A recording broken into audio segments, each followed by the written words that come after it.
ঢাকাই সিনেমার ৮০ দশকের দাপুটে চিত্রনায়ক জসিম। ভিলেন হিসেবে চলচ্চিত্রে যাত্রা শুরু হলেও পরবর্তীতে অ্যাকশন হিরো হিসেবে ব্যাপক জনপ্রিয়তা লাভ করেন চিত্রনায়ক জসিম। জসিম ১৯৫০ সালের ১৪ই আগস্ট ঢাকার নবাবগঞ্জ জেলার বক্সনগর গ্রামে জন্মগ্রহণ করেন।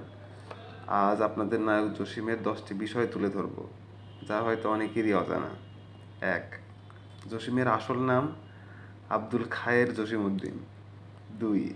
১৯৭৩ সালে জসিম প্রয়াত জহিরুল হকের রংবাজ ছবিতে খলনায়ক হিসেবে অভিনেতা জীবনের ক্যারিয়ার শুরু করেন। ৩. সুভাষ দত্তের সবুজ সাথী চলচ্চিত্রে তিনি প্রথম প্রধান চরিত্রে অভিনয় করেন। ৪.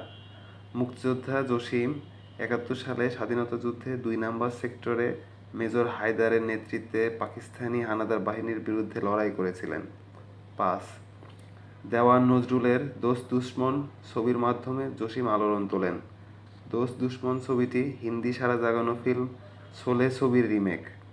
ছবিতে তিনি গাব্বারের চরিত্র করেছিলেন।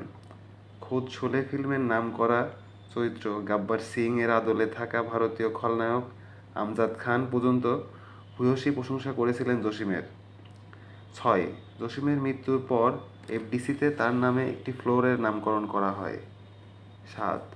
তিনিই একমাত্র নায়ক যিনি শাবানার সাথে একই সাথে প্রেমিক এবং ভাই রূপে চরিত্রদান করেছিলেন এবং দুটি চরিত্রই দর্শকরা খুব সাদরে গ্রহণ করেছিলেন। উদাহরণস্বরূপ, যে শাবানা সারেন্ডার ছবিতে জসিমের প্রিয়তমা হিসাবে সফল হয়েছেন, সেই শাবানা অবদান ও মাস্তান রাজার মতো ছবিতে জসিমের বড় বোন হয়ে সফল হয়েছিলেন। ৮. জসিমই আবিষ্কার করেছিলেন আজকের নায়ক রিয়াজকে। ১৯৯৪ সালে রিয়াজ চাচাতো বোন ববিতার সাথে এফডিসিতে ঘুরতে এসে নায়ক জসিমের নজরে পড়েন। জসিম তখন তাকে অভিনয়ের প্রস্তাব দেন। ১৯৯৫ সালে জসিমের সাথে বাংলার নায়ক নামের একটি ছবিতে অভিনয় করেন রিয়াজ। ৯. জসিমের ৩ ছেলে রাতুল, রাহুল ও সামি। ১০. জসিমের প্রথম স্ত্রী ছিলেন ড্রিম গার্ল খ্যাত নায়িকা সুচরিতা। পরে তিনি ঢাকার প্রথম সবাক ছবির নায়িকা পূর্ণিমা সেনগুপ্তার মেয়ে নাসরিনকে বিয়ে করেন।